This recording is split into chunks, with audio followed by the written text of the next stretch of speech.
Olá, muito bom dia a todos e a todas. É uma satisfação fazer a abertura desse segundo dia de discussão no 7º Seminário de Proteção à Privacidade e aos Dados Pessoais. Os demais panelistas estão a caminho, já chegando, mas em respeito aos aqui presentes, nós vamos começar no horário o seminário.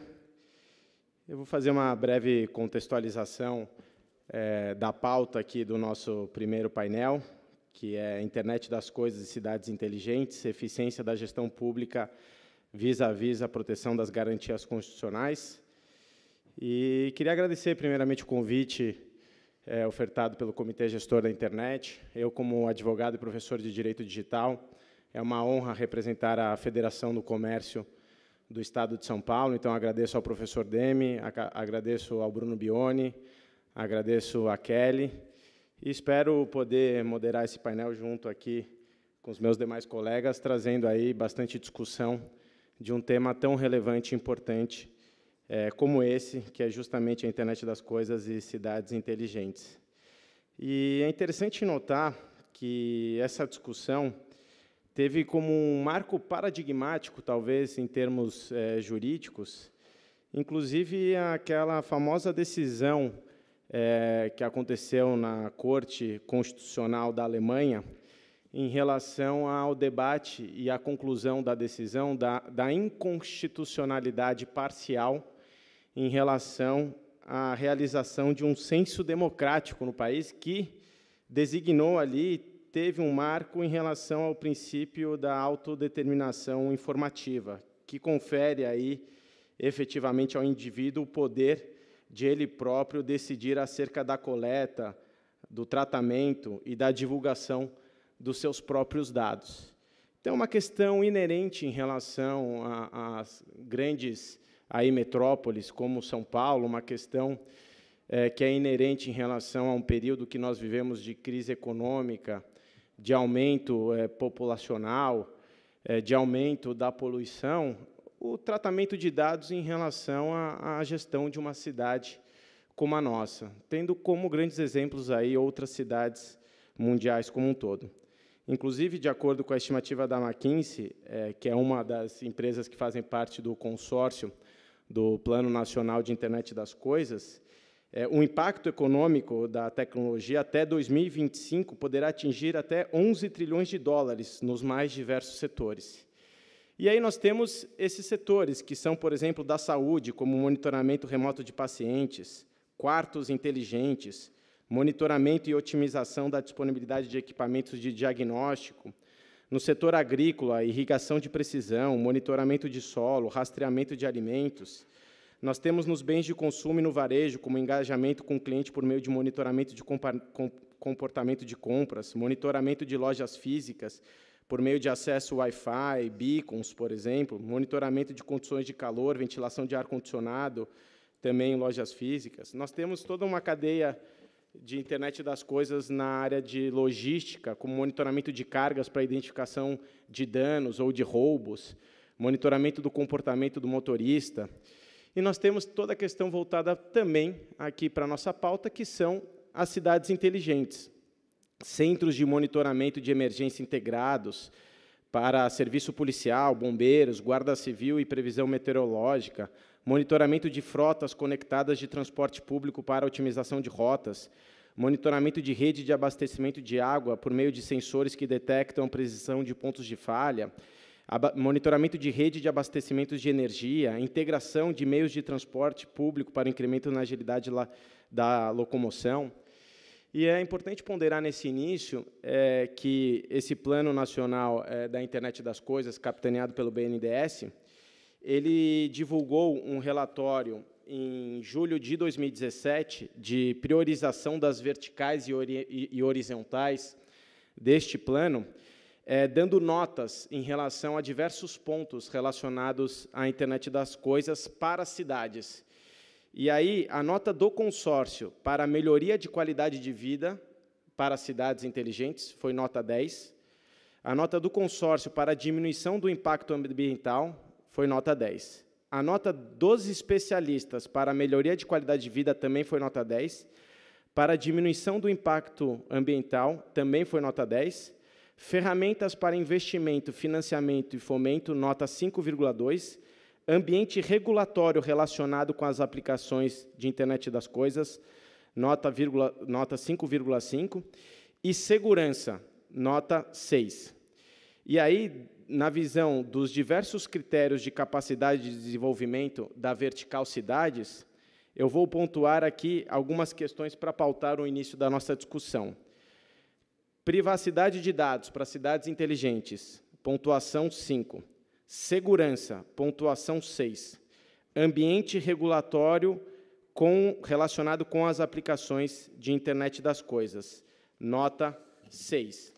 Então, vejam, pessoal, apenas contextualizando nessa abertura, nós temos aí uma necessidade inerente de qualquer cidade que queira ter uma boa gestão em relação ao tratamento de dados, precisam esses dados serem tratados, e a gente tem uma questão condicionante em relação ao tratamento de todos esses dados, que é a manutenção da garantia e dos direitos fundamentais de qualquer cidadão. Então, para isso, novamente agradecendo aqui a presença de todos vocês e dos meus colegas, eu passo aqui a palavra, primeiramente, para o Andrei Gutierrez, da IBM Brasil, para fazer a sua exposição inicial de 20 minutos. Andrei, a palavra está contigo. Muito obrigado. Muito obrigado, Rony. Agradeço também ao convite para participar desse evento. Reconhecidamente, na minha opinião, o maior evento, o maior ponto de encontro nacional para a gente discutir temas sobre proteção de dados e privacidade. Então, é um grande prazer estar aí participando e trazendo um pouco da nossa visão e do que a IBM tem feito. Eu gosto muito do conceito da gente usar sociedade digital, né, em oposição aí à transformação, à transição de uma sociedade industrial de massas. Então, a minha proposta aqui é a gente discutir um pouquinho dessa perspectiva macro. A gente está vendo a internet das coisas, uma série de dispositivos sendo conectados, o Rony muito bem mencionou, né, seja para a gestão da cidade, seja para a utilidade individual. A gente tem visto o avanço das cidades inteligentes, né, conectadas, centros de monitoramento, para subsidiar a adoção de políticas públicas. Mas a minha ideia é trazer aqui para vocês um pouco dessa visão macro. O que a gente precisa, como sociedade brasileira, avançar na construção dessa sociedade digital? Antes de entrar nessa perspectiva, eu queria trazer falar um pouco da IBM, né? Para quem já o pessoal os novos, né, os millennials, talvez não conheçam tanto a IBM, né, que ela deixou de ser uma empresa focada em soluções, em produtos, em computadores pessoais para o consumidor final, e a gente segue sendo uma empresa muito forte, sobretudo nas soluções para negócios, para empresas e para governos. Então, só para dar uns números do nosso último relatório de investidores, 97% dos grandes bancos usam soluções da IBM. 90% de todas as transações globais de cartão de crédito são processadas nos nossos mainframes, que são grandes unidades, grandes computadores. 80% do varejo usa a solução da IBM para varejo. 80% de reservas de voo são feitas nos sistemas da IBM. E 83% dos provedores de serviços de comunicação, dos grandes, são clientes da IBM. Então, só para dar uma ideia, a gente continua sendo uma empresa muito presente em vários setores, o que possibilita a gente ter uma visão global do que está acontecendo, o que está se passando. E de 2015 para cá, a gente entrou numa nova proposta, que a IBM passa a ser uma empresa de serviços cognitivos baseados na plataforma na nuvem. Então, a gente tem focado muito, sobretudo, na computação cognitiva. E a gente espera, até o final desse ano, atingir 1 bilhão de pessoas, seja diretamente, sobretudo indiretamente com os nossos produtos, com desenvolvedores, com os clientes nossos que atingem as pessoas, os consumidores e os cidadãos. Um ponto importante para a gente... só queria voltar aqui. Um ponto importante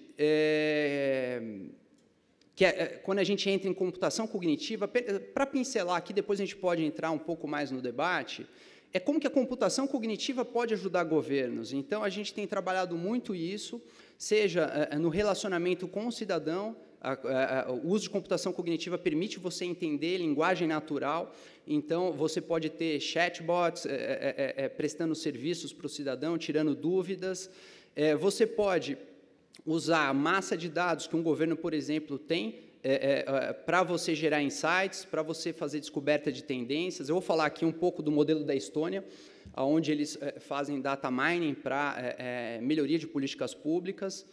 E você pode também usar a computação cognitiva para ajudar os tomadores de decisão, os formuladores de política pública, a adotarem as suas decisões, a melhor adotarem os seus posicionamentos e as suas políticas públicas.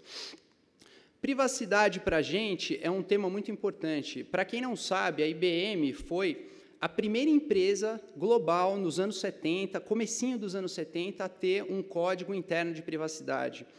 Em 2000, foi uma das primeiras empresas a anunciar a criação do Chief Privacy Officer.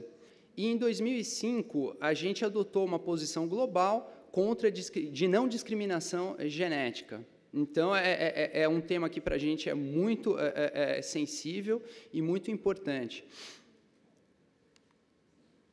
Bom, eu queria também pincelar aqui um dos nossos principais focos.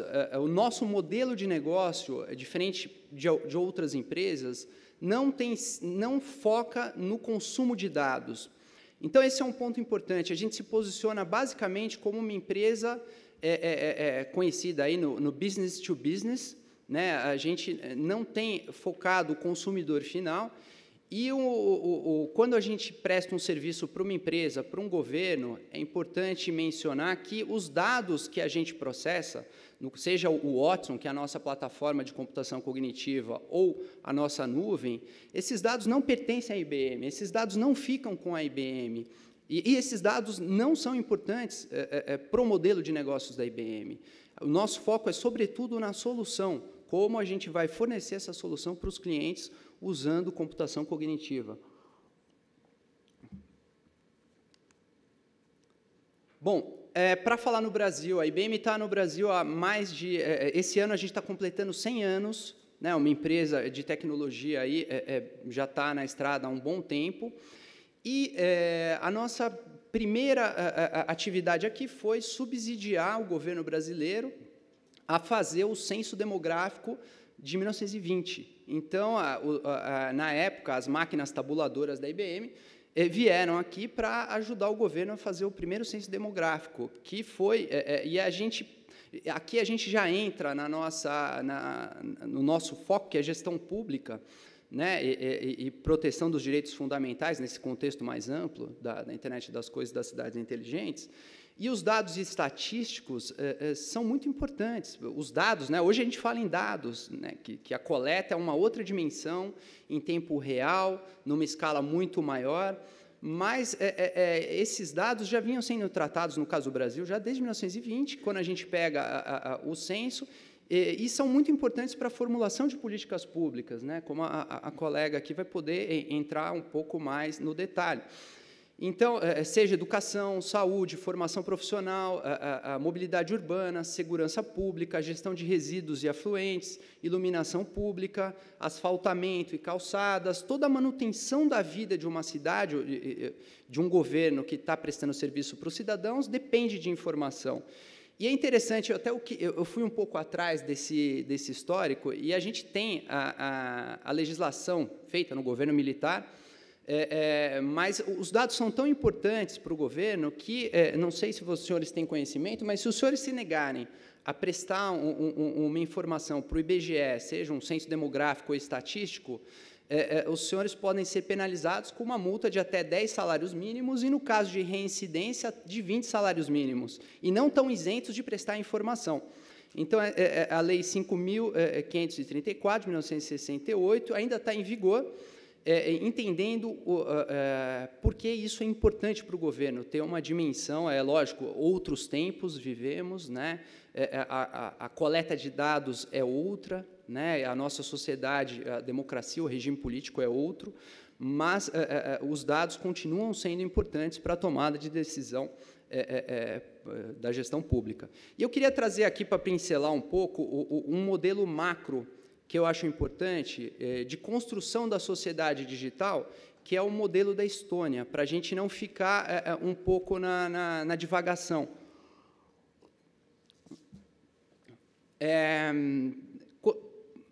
Quando a gente pensa cidades coletando dados, cidades fazendo a gestão de dados em iniciativas isoladas, é importante a gente ter esse contexto macro de construção da sociedade digital brasileira. O que a gente quer? Aonde a gente quer chegar como sociedade? Quais são os limites institucionais, legais? Qual é a governança de fiscalização e, sobretudo, controle democrático da maneira como essa sociedade digital está gerenciando os seus dados? Então, é interessante trazer o exemplo da Estônia, que já desde meados da década de 90 e, sobretudo, nos anos 2000, já começou um modelo muito forte de país, de construção de uma sociedade digital focada nos dados, na coleta, no tratamento e na prestação de serviço para os cidadãos baseado em dados. Então, a gente teve a criação de uma identidade única, eletrônica, né, a possibilidade desse cidadão usar ter essa cidadania por um cartão digital, depois por um smartphone, uma solução que não necessariamente é física, né? Tinha um chip de smartphone que você conseguia autenticar e fazer as transações mínimas aí de serviço público, de votação eletrônica, de uma maneira segura e eletrônica. Então, eu trago aqui um pouco esse exemplo para a gente ver o que eles fizeram, como eles construíram essa sociedade. E eu acho que é importante ter, quando a gente fala dos dados, qual que é o backbone que está por trás, né? Técnico, não vamos entrar ainda no aspecto jurídico, político, de governança democrática. É interessante, quem tiver um tempo, a apresentação eu vou deixar aí, tem esse vídeo sobre o X-Road, que é a maneira como o governo da Estônia encontrou de compartilhar os dados, de compartilhar as bases de dados dos diferentes órgãos públicos para centralizar isso na prestação de serviços para o cidadão e otimizar a gestão pública. Então, é interessante como eles compartilham isso e como eles conseguem, de maneira a proteger a privacidade, usar o dado, mesmo que seja para fazer data mining, tendo um release final, após processar esses dados, você consegue proteger as pessoas e chegar, eu vou mostrar aqui um esquema, mesmo no indivíduo, por exemplo, que está sonegando imposto. Então, é interessante ter esse modelo em mente, um exemplo que está rodando. Por exemplo, quando uma criança nasce lá na Estônia, essa criança já tem automaticamente a sua identificação digital, o seu ID, como cidadão daquele país.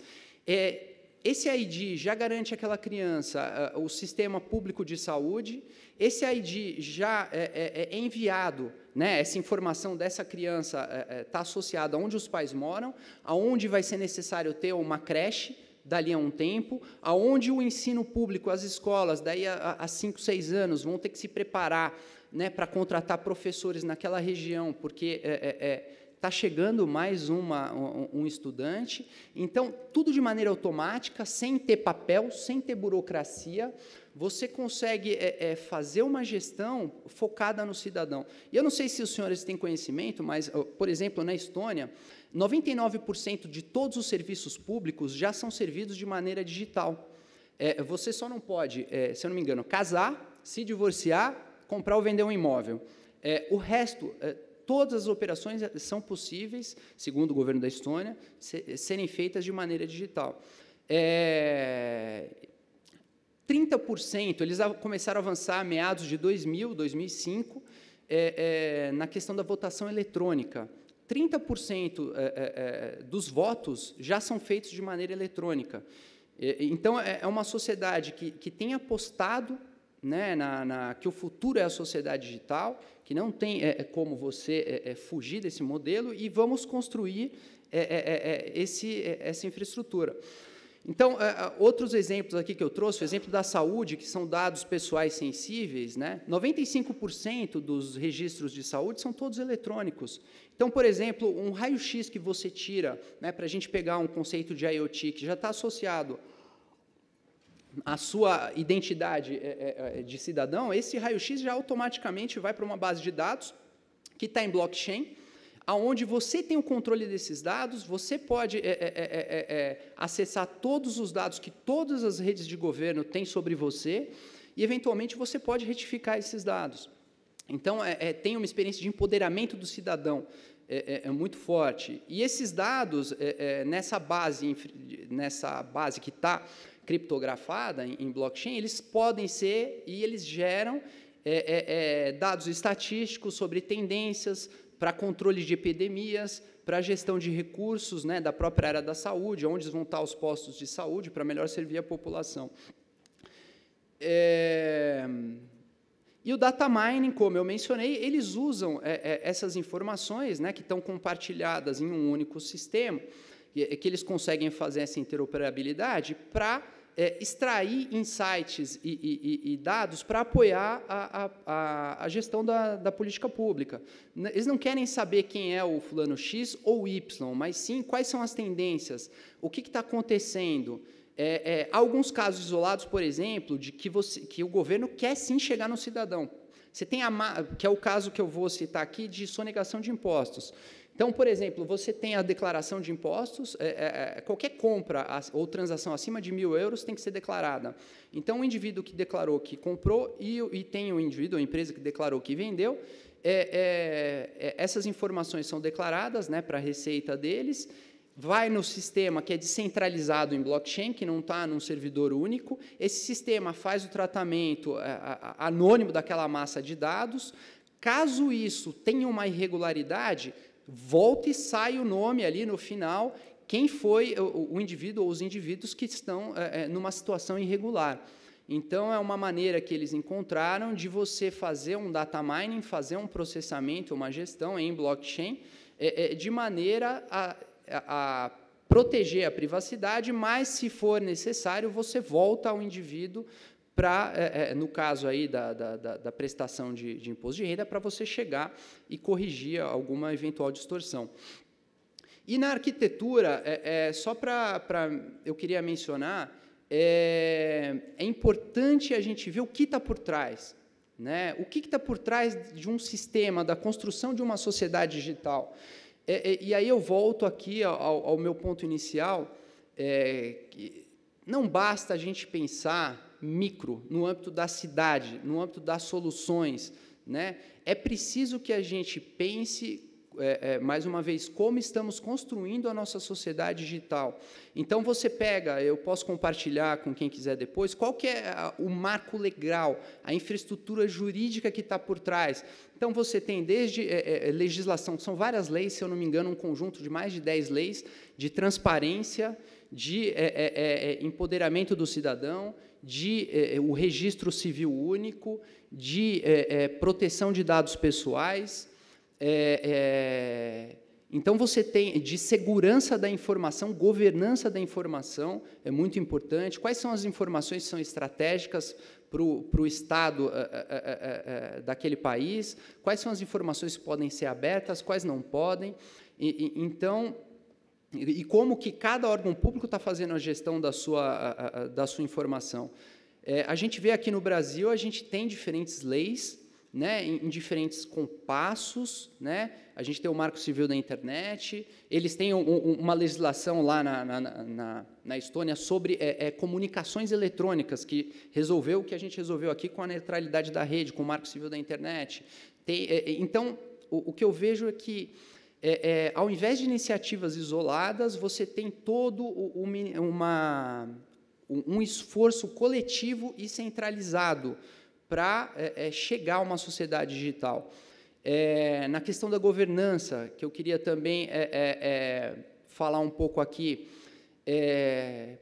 como é que você faz? Quem é o responsável pelo monitoramento das políticas públicas, das metas, né, de você atingir uma sociedade digital?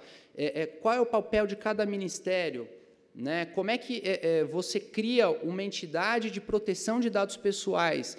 Quem fiscaliza essa entidade de proteção de dados pessoais, né? É interessante o modelo deles, que, no caso, fica embaixo do Ministério da Justiça, mas ela tem um forte componente de prestação de contas para o parlamento do país, algo que eu não sei se o nosso parlamento teria legitimidade, né, pelo que a gente vem discutindo nos projetos de proteção de dados pessoais, para ser a instituição que fala em nome da sociedade e dá as diretrizes gerais, né, do que a gente quer como uma entidade de proteção de dados pessoais. Enfim, a ideia foi essa, trazer essa experiência mais macro e reforçar que, para a gente pensar e avançar nas iniciativas mais micro nas cidades, na coleta de dados, no tratamento de dados, na melhoria da gestão pública, é, sobretudo, necessário que haja um engajamento e um esforço coletivo maior de construção da nossa sociedade digital. Muito obrigado.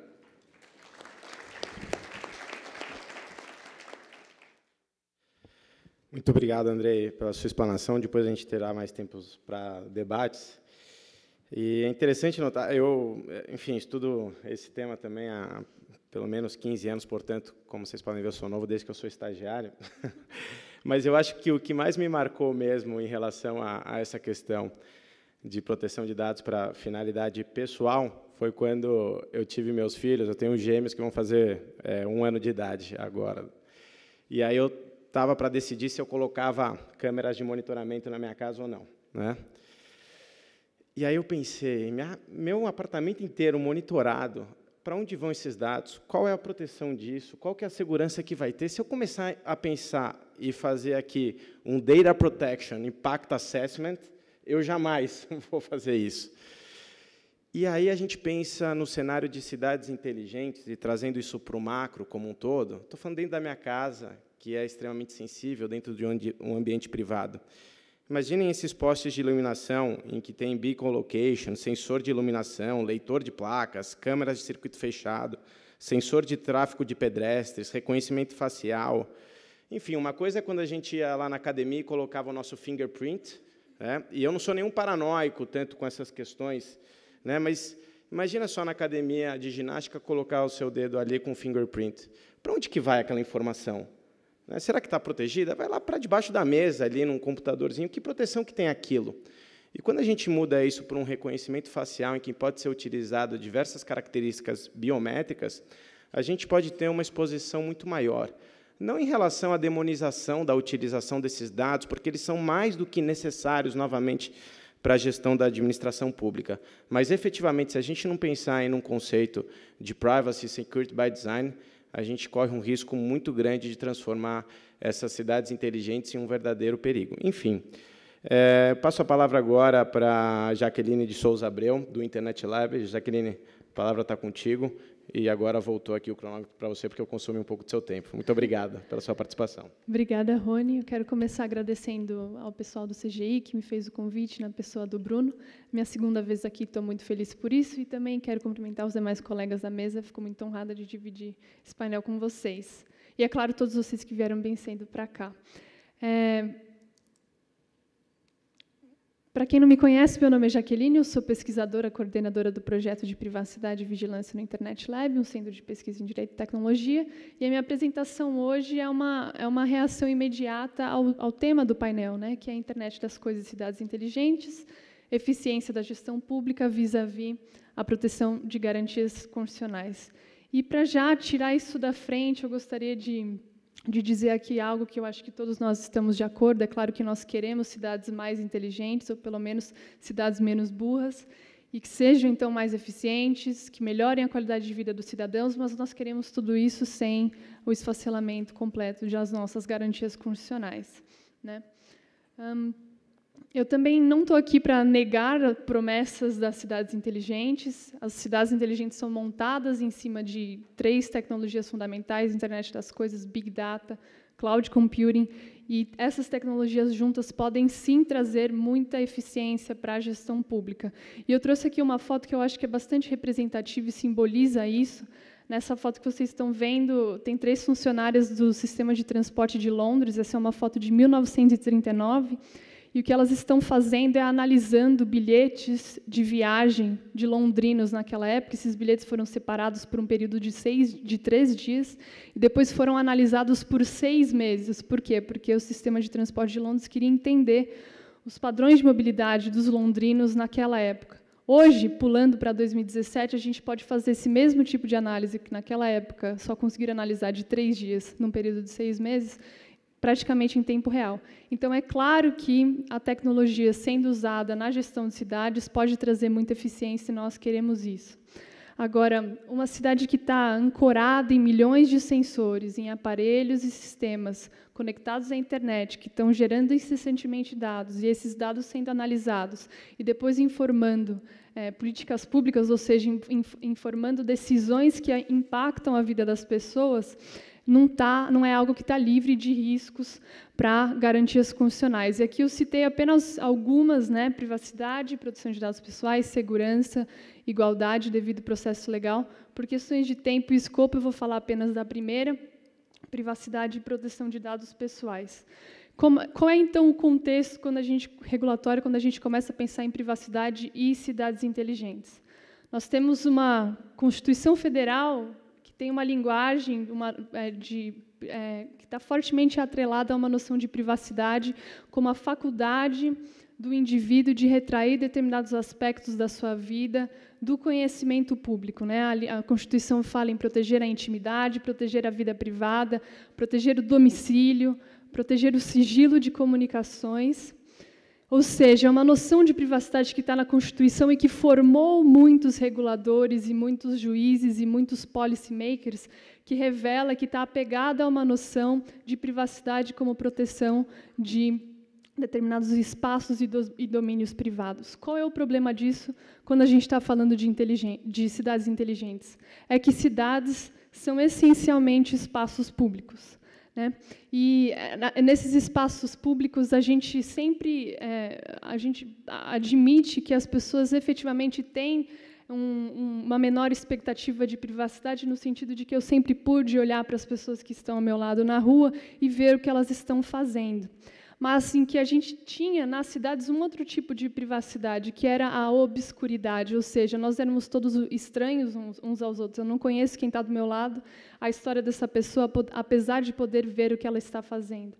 Agora, quando a gente chega e entra nas cidades inteligentes, cheia de sensores, coletando dados constantemente sobre todas as nossas interações com a cidade, essa obscuridade, que era o que nos restava de privacidade no ambiente público, vai se perder. Ou melhor, a obscuridade que permanece entre cidadãos, eu vou continuar não conhecendo quem está à minha volta, quem são essas pessoas, qual é a história delas, mas a obscuridade que eu tinha vai se perder com relação às empresas, a empresas e ao próprio governo que estão por trás desses diversos sensores e tecnologias na cidade. O que eu quero dizer com isso? Que nós temos que tratar o fenômeno das cidades inteligentes como um fenômeno que implica um aumento de poder, aumento de capacidade de controle sobre indivíduos. E, a partir daí, desse ponto, sabendo que há aumento de poder, a gente vai fazer o que a gente sempre fez quando a gente conferiu poder a alguém: estabelecer balizas, estabelecer salvaguardas para que esse poder não seja abusado. Como é que a gente está fazendo isso? Como que outros países fazem isso? No que a gente está apostando? Numa lei de proteção de dados que seja também capaz de lidar com isso. Há 3 PLs, principais PLs sendo discutidos no Congresso, como ficou claro do último painel de ontem à noite, se há um consenso sobre a necessidade de ter uma legislação de proteção de dados, há bem menos consenso sobre que tipo de lei vai ser essa. E a gente, lá no Internet Lab, aqui para deixar materiais de referência, já tentou demarcar e estamos acompanhando essas disputas, mas elas continuam e, no contexto das cidades inteligentes, elas podem se acirrar. Por que eu estou dizendo isso? Porque as nossas legislações de proteção de dados e as inspirações desses PLs estão baseadas em modelos de proteção de dados pessoais sustentados em conceitos de notificação sobre tratamento de dados pessoais e de coleta de consentimento dos cidadãos e das pessoas impactadas. Qual é o problema disso? Quando a gente fala de aplicações de internet das coisas, e aí internet das coisas dentro de cidades inteligentes, nós estamos falando em aplicações que são construídas para serem completamente integradas ao ambiente e sequer serem mais notadas, serem completamente invisíveis para as pessoas. É para isso que essas aplicações estão sendo criadas em cidades. Como é que, então, a gente aplica esse modelo sustentado por notificação e consentimento? Esses desafios operacionais de aplicar esse modelo padrão de proteção de dados em cidades inteligentes, a meu ver, vai aumentar a pressão sobre outros desafios conceituais que a gente já tem hoje em outras áreas, quando a gente está falando em proteção de dados pessoais. Quais são eles? Porque a dificuldade de notificar o usuário sobre coleta de dados pessoais, empresas e governos vão cada vez mais querer enquadrar tratamentos de dados como tratamentos que não envolvem dados pessoais. Isso então, aumenta o que está em jogo na disputa sobre o que é um dado pessoal, o que é um dado anonimizado, o que não é um dado pessoal, e etc. Outro ponto, como há dificuldade em obter consentimento sobre tratamento de dados pessoais, as empresas e governos vão querer cada vez mais apostar em outras hipóteses de legitimação de tratamento de dados pessoais que não estão vinculados ao consentimento. Ou seja, outras modalidades de legitimação. Para exemplificar isso, eu trouxe aqui um exemplo dessas questões, eu trouxe aqui um exemplo da lixeira inteligente, que é capaz de informar uma central se ela está cheia ou não, e depois os caminhões só passam, né, por onde as lixeiras estão cheias. Essa lixeira também ela já faz a própria separação do lixo, inicia processo de reciclagem, e ela também tem um painel de notícias, né, mostrando as notícias mais importantes do dia, às vezes emitindo alertas, e etc. Agora, quando a gente chega,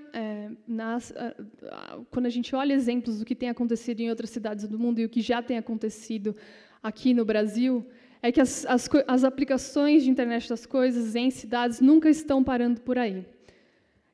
A gente pode imaginar também que a prefeitura, na hora que ela foi colocar essa lixeira inteligente pela cidade, ela procurou parceiros privados, e como parte da remuneração desses parceiros, eles estariam autorizados a coletar determinados endereços MAC dos smartphones das pessoas que passam por lá, ao redor dessas lixeiras eletrônicas, e depois essas empresas poderiam explorar essas informações desses endereços MAC, né, que elas têm por toda a cidade, por onde as pessoas vão, e depois usar essa tela da lixeira para mostrar uma publicidade direcionada para determinadas pessoas. Então, se estou sempre em determinada região da cidade, em certo momento do dia, sempre saio para beber um café no France Café, de repente vou olhar para a lixeira e vou ver uma propaganda dizendo: por que não tentar o Starbucks hoje? E isso é um exemplo real, isso é um exemplo que foi testado em Londres, né? Então, a gente vê esse fenômeno acontecer nessa cidade. E eu estou trazendo isso porque esse é um exemplo que coloca as questões que eu falei que começam a ser pressionadas pelo fato de que não dá para ficar não dá para ficar notificando as pessoas constantemente sobre tratamento de dados pessoais e coletar consentimento. O que a gente vai considerar dado pessoal? A gente vai considerar também o endereço MAC do meu celular um dado pessoal? Se é só identificar a pessoa sem sombra de dúvida, esse é um tipo de definição que não vai estar abrangida, mas parece que esse é um tipo de uso, de tratamento de dados que envolve profiling, um identificador que implica todas as preocupações que a gente tem quando a gente está falando de riscos para a privacidade de indivíduos. Então, a gente precisa de uma definição que abranja isso também. Outra questão, esse é um tipo de dado que é um tipo de uso de tratamento que dispensaria o consentimento do cidadão. E aqui eu quero chamar a atenção para uma outra modalidade de hipótese de tratamento de dados pessoais. Ontem se falou bastante também de interesses legítimos. Outra hipótese que aparece nos nossos PLs é o de execução pela administração pública de políticas públicas. os parceiros privados e esse tipo de uso, que já é para publicidade, para remunerar o parceiro privado, também vai estar legitimado para tratar dados pessoais? Essas são questões que a gente já tem que enfrentar, então, quando a gente está pensando em cidades inteligentes, justamente porque há essas dificuldades operacionais de notificar e de coletar consentimento. Chamando a atenção aí também, e continuando na discussão dessa hipótese de execução de políticas públicas como legitimação de tratamento de dados pessoais, outros 2 exemplos. Quando a Prefeitura de São Paulo oferta dados pessoais do bilhete único para a iniciativa privada, nós temos uma completa desvinculação da finalidade daqueles dados pessoais, e aí torna-se completamente a prefeitura tentando ganhar dinheiro em cima daqueles dados pessoais. Isso está legitimado também, ou pela prefeitura, numa execução de uma política pública, ou esse é o típico caso em que é indispensável, efetivamente, o consentimento mesmo, sendo esse um tratamento que está sendo iniciado pela administração pública. Outro exemplo, um pouco mais difícil, no Rio, na virada do ano para 2015, a Prefeitura do Rio, junto com um grupo de Big Data, que chama Pensa Rio, fez uma parceria com algumas empresas de telecomunicações que abriram os seus dados, os seus registros de telecomunicações e de estação rádio base durante a virada do ano, e o que a Prefeitura queria descobrir eram os padrões de locomoção das pessoas durante a virada do ano, para conseguir depois pensar em modelos, por exemplo, disponibilizar mais ônibus em determinados locais, colocar mais trem em circulação. Esse é um caso em que, de novo, coloca aquelas questões. A gente está lidando com dados pessoais, esses são dados que são anonimizados ou não? A gente precisa de uma definição mais abrangente, ou se limita-se a uma definição restritiva de dados pessoais, o que protegeria os indivíduos nesse caso. E, de novo, esse é um tipo de tratamento que seria justificável para a execução de políticas públicas ou não. Eu levantei essas questões porque eu acho que é importante a gente discutir essas questões quando a gente chama em mente, já que nós estamos discutindo agora os nossos PLs, mas agora, me distanciando um pouco das questões jurídicas por trás das questões de privacidade em cidades inteligentes, quero chamar a atenção aqui e endossar, aqui, fazer coro a algo que já apareceu ontem, apareceu agora também, aqui na fala do Rony, que é como a prefeitura pode fazer um manejo ético de dados pessoais, ou de dados em geral em cidades, privilegiando privacy by design. E aqui eu quero chamar a atenção para um exemplo do Paraná. A Prefeitura do Paraná instalou sensores em alguns cruzamentos em que os idosos podem bater lá o seu cartão do idoso e, em razão disso, há um prolongamento do tempo de passagem desses idosos, né? E assim eles podem atravessar com mais segurança. E esse é um tipo de iniciativa que é uma iniciativa de cidade inteligente, é uma iniciativa que impacta diretamente a qualidade de vida desses cidadãos, e é uma iniciativa que pode ou ser feita coletando-se dados pessoais ou não. Ou seja, eu posso criar essa mesma iniciativa coletando-se a informação de quem é o idoso que está atravessando a rua, ou eu posso fazer com que esse meu sistema apenas apreenda uma informação do cartão inteligente que a pessoa bate lá, o cartão do idoso, apenas se a pessoa é idosa ou não. Então, a prefeitura vai ter que fazer escolhas, e ela deve e deve fazer escolhas que privilegiem privacy by design, e aqui não coletando informações sobre quem é a pessoa que está atravessando a rua naquele momento. Outra questão que eu quero chamar a atenção, na medida em que a gente vai avançando em cidades inteligentes, a gente vai ter que ser cada vez mais transparente sobre o que está acontecendo. E aqui eu quero chamar a atenção, por exemplo, para o Centro Integrado de Comando Encontrando do Rio, que, pela foto, dá para ver que é um órgão completamente opaco, obscuro para cidadãos. Se a gente quer ganhar confiança, se a prefeitura quer ganhar confiança de que ela está tratando dados e tratando dados pessoais de forma que respeita cidadãos, ele vai ser necessário passar confiança e convidar cidadãos para fazer parte da conversa e convidar cidadãos para entrar na mesa e participar desses centros de comando e controle e fazer uso desses dados também. E aí eu vou deixar a Fernanda falar de governo aberto, que eu sei que ela gosta bastante disso. E aqui, como não lidar, o que a prefeitura não deve fazer, de modo algum. Não obrigar cidadãos a trocar a sua privacidade por oportunidade. E aqui, eu chamando a atenção para algo que o Bruno já levantou, quando nessas iniciativas de Wi-Fi público, e aí também para retomar o exemplo do lixo lá, você permite que a remuneração de parceiros privados seja na exploração de dados, você está obrigando pessoas a trocarem as oportunidades que elas teriam de usufruir da cidade pela sua própria privacidade. Isso não é algo que a gente quer, não é algo que a gente espera de um gestor público que age em nome do interesse público. Bom, quando a gente está ensaiando em casa, normalmente dá bem mais tempo, né? Minha apresentação tinha, 23 minutos no meu ensaio, e aqui eu acabei falando bem mais rápido, mas isso sobra mais tempo para discussão no final. Eu fico aqui à disposição. Muito obrigada.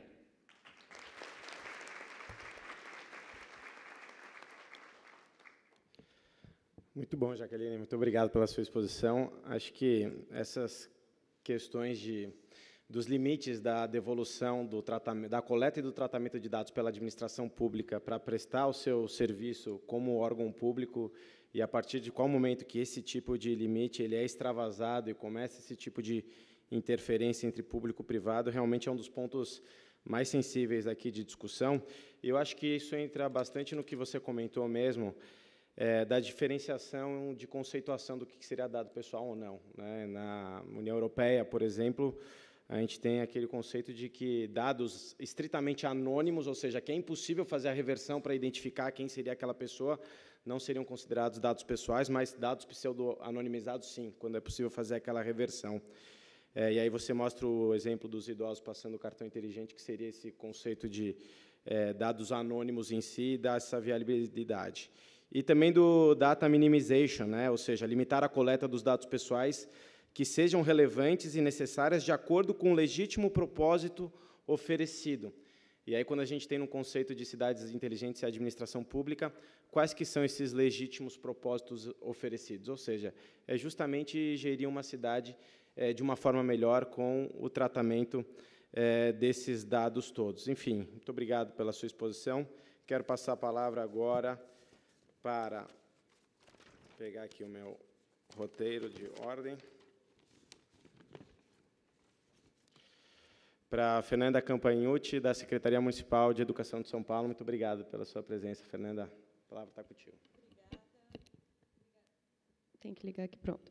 Obrigada também pelo convite, por todos que estão aqui. Eu acho muito interessante falar depois de vocês, porque vocês deram um panorama bacana sobre o tema e pincelaram e já tocaram em alguns temas que eu queria levantar para reflexão. Né? Eu trabalho na Secretaria Municipal de Educação, eu sou funcionária de carreira, então eu gostaria de trazer mais do que a perspectiva de governo, eu gostaria de trazer a perspectiva de Estado, né, do setor público, do que nós, como administração pública, podemos fazer a respeito e estamos fazendo a respeito. Né? Eu, particularmente, trabalho, sim, a Jaqueline falou, com o tema de governo aberto, na Secretaria de Educação, coordenando um projeto chamado Pátio Digital, né, que busca aproximar os cidadãos das políticas educacionais, da cocriação de políticas, e, para isso, a gente está, sim, investindo em gestão de dados, né, e integração, automatização e abertura, transparência. Eu gostaria de levantar aqui 4 pontos para reflexão desse tema da privacidade, da perspectiva do Estado, 4 pontos que eu considero muito importantes, que alguns deles já foram tocados aqui. Mas, em primeiro lugar, sobre o Estado. Né? quando a gente fala desse tema das cidades inteligentes, Big Data e tudo mais, a gente precisa entender que a gente está falando de realidades muito distintas de governo, né?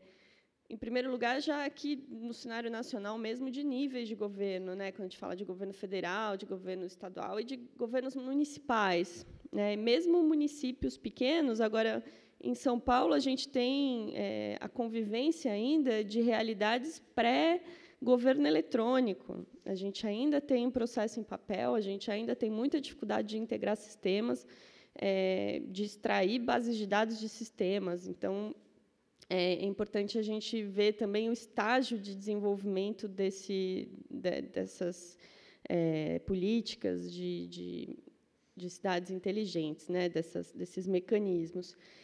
E entre países, né, entre realidades diferentes entre países também. Quando a gente está falando de vigilância, Estados Unidos e Europa, a gente tem uma realidade, aqui a gente tem outra. Não estou dizendo que não exista, mas eu estou dizendo também que é importante a gente mirar para o que está acontecendo no mundo, às vezes para antecipar, né, o que a gente pode já fazer, e também para entender como que o assunto está chegando, né?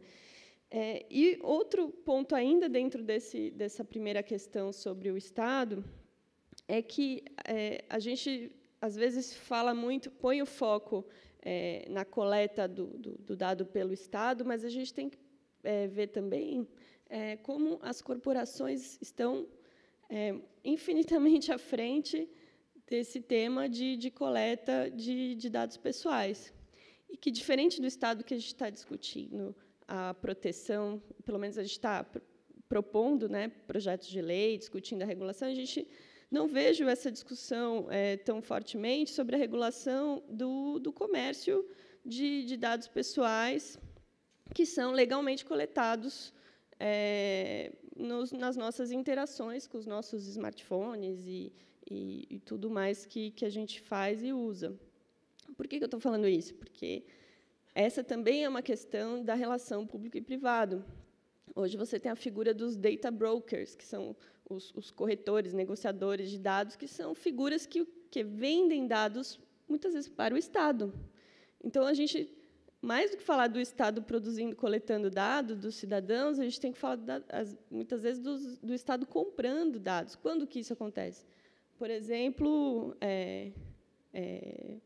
na questão de segurança pública, você tem a contratação de sistemas preditivos que cruzam diversos dados pessoais do comportamento das pessoas, que são esses dados que, muitas vezes, a gente dá o consentimento sem sequer saber, e que depois vão ser usados em algoritmos opacos, né, que não são revelados, sem a gente ter acesso aos nossos próprios dados, que estão aí, sim, dentro do Estado, e que podem impactar diretamente nas nossas vidas, né? Então, essas questões, para pontuar dentro sobre o que é o Estado nessa discussão, é fundamental a gente pensar também a relação público e privado, não só do Estado vendendo dados pessoais, mas também do Estado comprando e fazendo suas políticas com base nesse Big Data e, às vezes, até conseguindo identificar. E aí, uma segunda questão que eu gostaria de levantar é de que área que a gente está falando. Eu acho que os propósitos das cidades, do uso das cidades inteligentes, né, de mecanismos em diferentes áreas das políticas públicas, elas apresentam diferentes graus de ameaça ou não a garantias constitucionais e a violação de direitos, enfim. Você tem, por exemplo, começar pelo o que tem mais impacto no mundo inteiro, que é a questão da segurança pública, né, que a Jaqueline levantou alguns pontos, por exemplo, inclusive a ameaça ao devido processo legal, né? E aí eu tenho um livro de 2016 muito interessante, que é aquele Weapons of Math Destruction, né, da Cathy O'Neil, que ela fala é o trocadilho, né, armas de destruição matemáticas, né, math.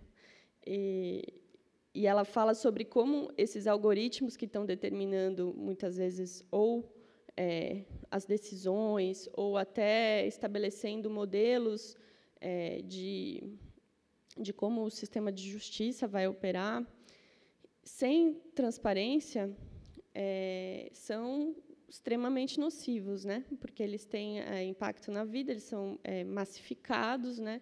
E eles têm o poder de mudar como as coisas como elas funcionam.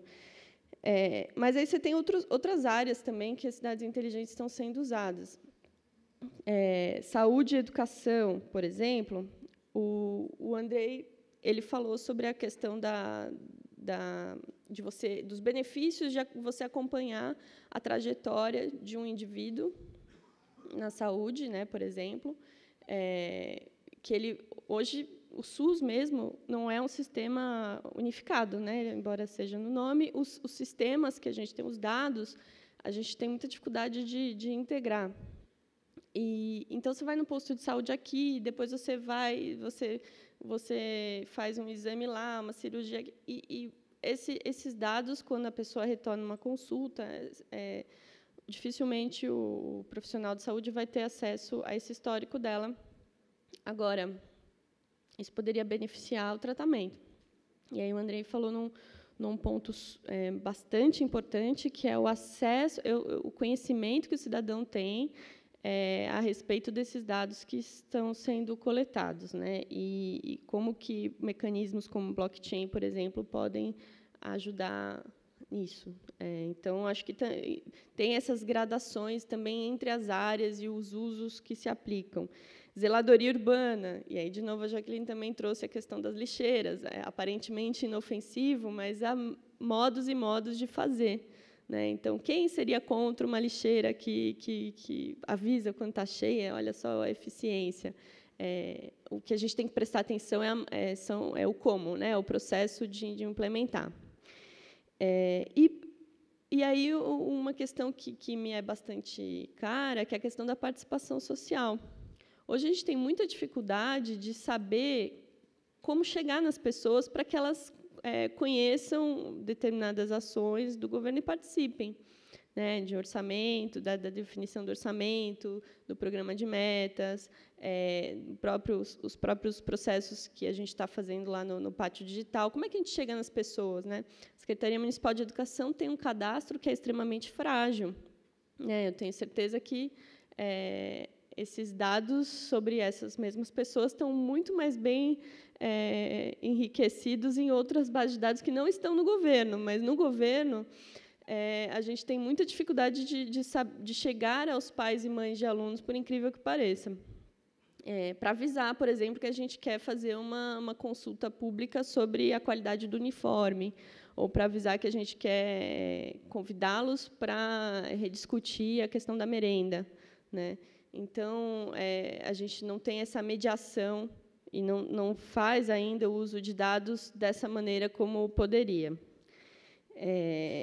E também a questão da tomada de decisão, né, que foi tratada aqui, a importância de a gente ter dados mais precisos para poder direcionar melhor as políticas, né? E aí tem a questão, por exemplo, da Estônia também, né? Um sistema que foi implementado lá sobre participação de funcionários públicos, que mesmo lá, né, e aqui a gente tem também essa realidade, as pessoas têm receio de se identificar em consultas públicas, né? Essas do Pátio Digital, por exemplo, a gente optou por fazer anônimo. Sempre esse balanço, qual que é o custo-benefício ou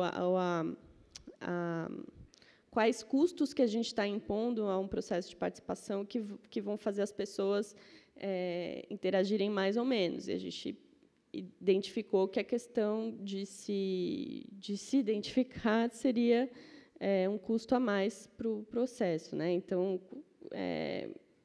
a gente optou que não era uma grande perda não saber exatamente quem eram aquelas pessoas, ou se essas pessoas realmente eram da rede municipal, né? Então, são trade-offs, né, que a gente tem que ir medindo. E no caso da Estônia, eles fizeram um sistema também de coleta, de realizar consultas entre os servidores, de maneira que eles conseguem validar quem são essas pessoas, se elas são realmente funcionários, mas o sistema não guarda no servidor o identificador dela. Então, ele consegue dizer se ela ou não, é mais ou menos como o caso do idoso ali, né? Ele consegue validar se aquela pessoa é realmente idosa, mas ele não vai guardar a informação, porque para ele não vai ser útil. E esse é um ponto muito comum quando as políticas não são desenhadas com privacy by default, né? Por privacidade por padrão. A gente pensar, puxa, mas eu não preciso desse dado agora, mas vai que eu preciso no futuro, né? Isso é muito comum até em desenhos de sistemas de maneira geral, né? Você gera custo a mais para coletar aquele dado e você põe em risco depois a segurança daquela informação, mesmo sem ter um uso, uma finalidade concreta. Então, eu diria que se você não tem um uso concreto, é melhor não coletar, né? Isso também a gente identificou em outras localidades. Essa mesma lógica, né? A questão da educação é muito comum, né? Quando você fala de acompanhar a trajetória dos estudantes, quando você está falando de padrões, é interessante para a política pública. Quando você está falando dos indivíduos, você está falando das notas que aquele indivíduo tirou ao longo da sua vida e que aquilo pode expô-lo de uma maneira, inclusive na sua vida privada, depois para obter, a gente já viu de casos de, não aqui no Brasil, mas sistemas de recrutamento que são grandíssimos usuários de dados dessa natureza, para entender o comportamento das pessoas, para conseguir chegar no funcionário ideal, no candidato ideal, e são reconhecidamente muito propensos a erros. Também, nesse mesmo livro da Cathy O'Neil, ela fala sobre isso e sobre como a falta de transparência nesses métodos, nesses algoritmos também, a gente sequer sabe que está tendo direitos fundamentais violados, né? E um terceiro ponto é sobre o conceito de cidade inteligente em si. Eu, sim, prefiro o conceito de governo aberto, porque cidade inteligente, como a gente viu nas diferentes falas e como eu pontuei, ele não necessariamente está a serviço apenas não está a serviço necessariamente dos cidadãos, né? O conceito de governo aberto eu considero mais interessante, porque, além da questão da inovação tecnológica e da eficiência, enfim, ele traz também os conceitos de accountability, né, prestação de contas, e transparência. Então, não acho que dê para considerar inteligente uma cidade que não revela quais são os padrões, os algoritmos, os mecanismos que ela está utilizando nas suas políticas e que os cidadãos não possam acessá-la, né? Então, acho que usar o conceito de governo aberto é interessante, porque ele permite também que a gente fale dos mesmos benefícios que o conceito de cidades inteligentes traz, mas também indissociável da forma como se faz, que é a transparência, a abertura de códigos. Então, se você tem um sistema de participação social cujos códigos não são abertos, será que eles não são auditáveis, por consequência? Será que ele é confiável? Será que ele está sendo manipulado? Qual que é a legitimidade daquele... Porque algoritmos são escolhas, né? Então, alguém fez uma opção por construir um sistema de alguma maneira. Será que em sistemas de participação, de votação, a gente também não deveria aplicar esse princípio de saber como que esse sistema está funcionando? Mas, por último, eu não gostaria também, como um quarto ponto, de opor eu não acho que seja frutífero a gente opor o conceito de cidades inteligentes a fazer oposição cidade inteligente e ameaça a direitos. Eu acho que a chave está exatamente no como se faz. Assim como eu também fico muito receosa da oposição transparência-privacidade. Eu não acredito que sejam oposições, eu acho que são faces da mesma moeda. A gente não consegue falar de transparência sem falar de proteção de dados pessoais. A gente coloca em risco as nossas garantias de transparência se a gente também divulga, dados pessoais. Sempre há retrocessos se a gente comete erros dessa natureza. Então, eu acho que a gente tem que acompanhar, seguir com os dois conceitos sempre em mente, mas sem fazer essa oposição. Eu falo isso porque eu estou há alguns anos trabalhando com a temática da transparência, e, ao longo dos anos, por tudo que tem acontecido no mundo, as revelações que foram feitas, Snowden e tudo mais, eu vejo uma migração de mentes do debate da transparência para o debate da privacidade.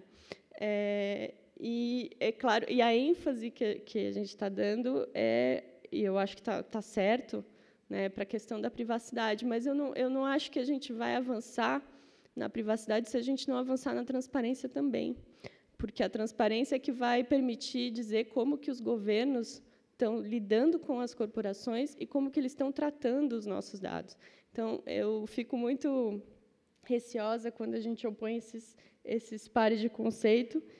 E para concluir, eu acho que, além desses 4 pontos, daí a gente conclui que a gente, sim, tem estágios diferentes, a gente tem ainda um avanço necessário em termos de marco normativo, e a gente ainda tem uns que a gente sequer está discutindo, como esses da relação público e privado na negociação de dados, que não são necessariamente não são coletas ilegais, não é que eu estou roubando dados de algum banco de dados, estou simplesmente coletando dados que estão aí e tratando e minerando, formando outra coisa e produzindo uma base que identifica pessoas, mas que a gente tem a oportunidade, então, de avançar nessas duas questões juntas, Como que a gente abre os governos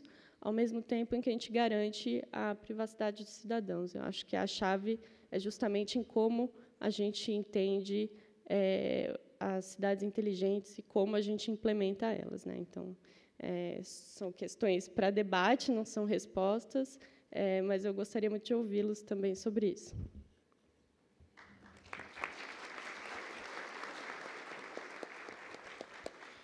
Muito obrigado, Fernanda. Acho que a questão da transparência é pedra de toque em todos esses debates, principalmente quando a gente leva para uma discussão na esfera da administração pública,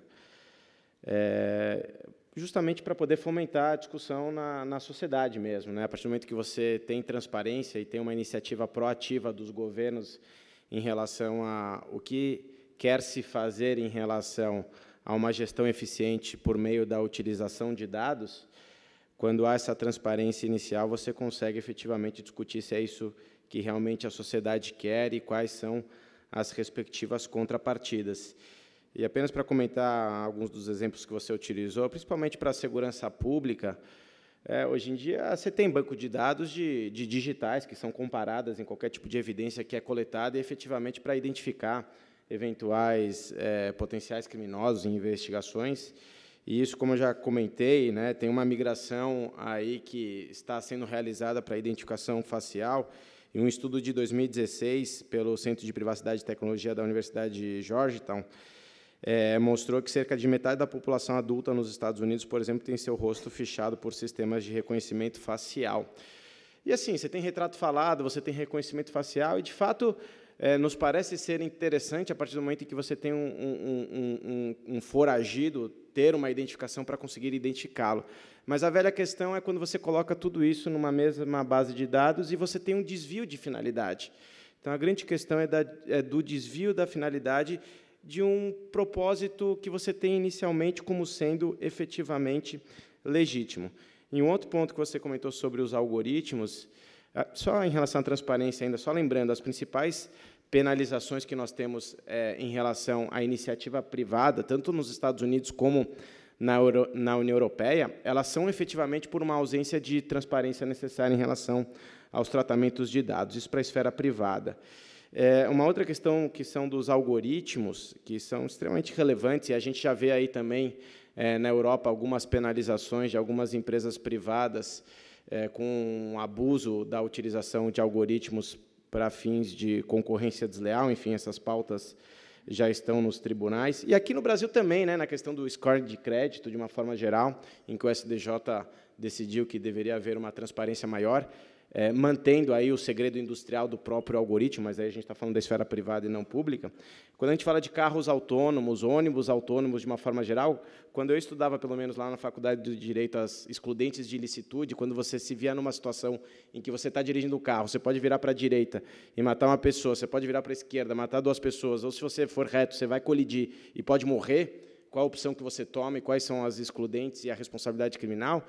Quando a gente transforma isso para a discussão de carros e ônibus autônomos de uma forma geral, o que o algoritmo vai decidir nessa situação? Ou seja, será que quando alguém adquirir um carro autônomo, vai vir ali no termo de uso, se o seu carro autônomo estiver numa situação X, você opta por poder morrer em relação ao acidente ou por matar uma pessoa ou 2 pessoas? Essa decisão que o proprietário do carro autônomo vai tomar, ou, na verdade, isso já vai vir de uma política pública em relação à manutenção da maior segurança possível de seres humanos? Tanto e só para finalizar essa contextualização, que o Ministério da Inovação e Tecnologia da Alemanha soltou um paper exclusivamente sobre isso, falando efetivamente para se preservar o máximo possível em qualquer decisão de algoritmo os seres humanos. E mais, que deverá haver a descrição em qualquer algoritmo das respectivas responsabilidades, tanto do software como, eventualmente, da tomada de decisão por seres humanos. Então, aí você começa a ter um caminho muito mais claro em relação a eventuais responsabilidades civis e criminais nesse tipo de situação. Enfim, passados esses pontos, eu gostaria de passar a palavra também agora para o Gustavo Mascarenhas, do IBCCRIM, também agradecendo a sua presença. Gustavo, a palavra está contigo. Obrigado, presidente. Cumprimento também os demais membros da mesa, Jaqueline, Fernanda, Andrei e o senhor. Bom, eu vim falar em nome do IBCCRIM. O IBCCRIM é o Instituto Brasileiro de Ciências Criminais, é uma entidade bastante plural, e que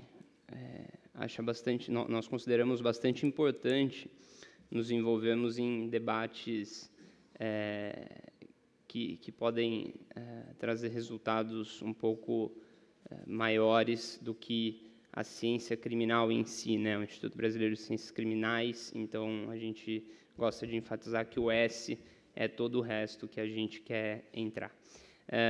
O IBCCRIM fechou recentemente, inclusive, um acordo de cooperação com o NIC e com, por extensão, o CGI, mas com o NIC, e nós consideramos extremamente importante debater o uso da tecnologia que afeta, de alguma maneira, o cidadão na esfera criminal. Aqui se falou, acho que foi a Jaqueline que falou do Paraná, onde se usam os cartões. Eu estava no Paraná ontem, numa audiência na Lava Jato, e é impressionante como a gente normalizou já o uso das imagens das audiências da própria Lava Jato. Também sou contra a corrupção, como todos nós, mas as pessoas ali, elas estão sendo julgadas e elas são gravadas, e o sistema de gravação é uma coisa boa, é uma evolução do sistema de justiça, mas passar aquelas imagens no Jornal Nacional, no Jornal das 10, e ao gosto de todos os comentaristas de plantão que pouco sabem da matéria, é bastante discutível, na minha opinião, já que as pessoas ali, elas estão sendo acusadas, estão sendo julgadas, elas não são automaticamente culpadas, e mesmo que sejam, elas têm direito à imagem, né? Então, acho que essa exposição que é gerada pelo uso da tecnologia é bastante importante, mas não é o principal tema aqui, né? A gente está aqui para discutir o uso de Big Data e de blockchain, etc., nas cidades. Nesse sentido, o meu background na área é que eu sou graduado na USP, curso mestrado lá. Meu tema de mestrado, agora que vou defender agora nesse ano, são os novos limites da intimidade. E eu estudei durante um ano na Holanda com o professor John Vervalle, que é uma autoridade disso, privacidade de dados, exatamente logo depois do escândalo do Snowden. E lá também se discute bastante privacy by design, né? Que, na verdade, é um conceito, salvo engano, de 95, né? Da autoridade de dados holandesa, em parceria com a autoridade de dados canadense, saiu o conceito de privacy by design, mas mesmo assim é um conceito de aplicação ainda. Nós sabemos que ele está lá, ele existe há 22 anos e nós ainda não sabemos direito como aplicá-lo, né? Na minha opinião. Nós podemos avançar bastante ainda nisso. E eu lembro também que naquela época se discutia muito Big Data, já logo depois do escândalo do Snowden. Eu fui numa palestra da Angela Merkel, ela falou, olha, a Alemanha não faz isso. Isso aí vocês podem ter certeza. E logo depois, meses depois, se descobriu que a Alemanha faz exatamente isso também. Então,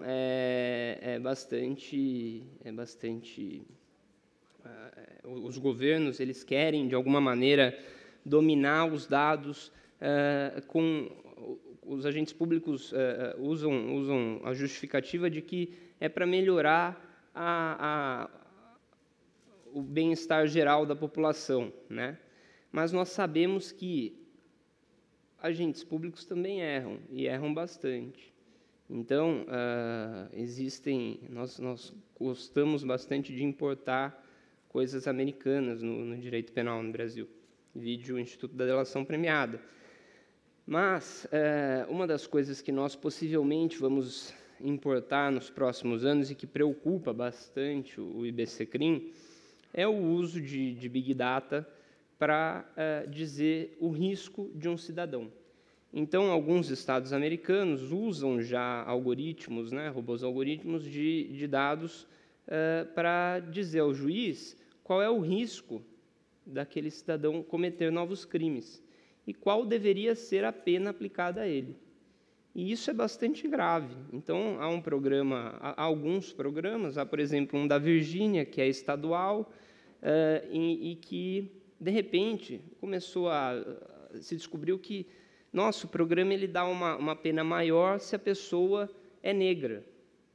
Então, havia um viés, né, um viés racial nisso. E aí foram investigar e não era um viés racial, porque a raça não é um critério adotado nesse programa da Virgínia, mas era pelo CEP. Como o zip code aparece lá e as populações negras estão em determinadas áreas das cidades, o algoritmo entendia que pessoas vindas daquela região tinham tendência e risco maior de cometer novos crimes, portanto, deveriam cumprir um aprisionamento maior. Então, não é um viés direto e, obviamente, o gestor público que implementou isso teve o cuidado de falar, não, racial, a gente aqui não pode ter um critério desse, mas, indiretamente, afetou uma população, que, de fato, é a população mais afetada, tanto nos Estados Unidos quanto no Brasil. E isso é bastante grave. Apesar de nós termos... Outro dia eu estava discutindo com um professor e ele me falou assim, olha, mas aí não tem problema, porque o algoritmo a gente vai lá e muda, a cabeça do juiz a gente não muda. O problema é que até a gente mudar o algoritmo, ele condenou muita gente. Então, esse é um dos problemas.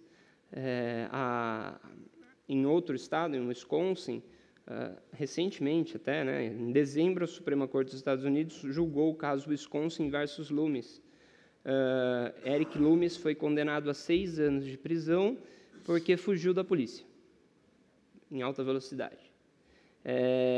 E aí o algoritmo foi lá, e, bom, ele já tinha sido condenado por atentado sexual em 3º grau, né? Que não é estupro, mas é um assédio, como se fosse. E aí o algoritmo subiu o nível dele. E aí o algoritmo pegou a área de onde ele morava e subiu o nível dele. E aí pegou a idade dele e que ele era desempregado, ele tem 22 anos, estava desempregado, subiu o nível dele e resultou numa condenação por fugir da polícia de 6 anos, em regime fechado. Então, o advogado dele pediu para ver os critérios do algoritmo. E a Justiça Estadual negou.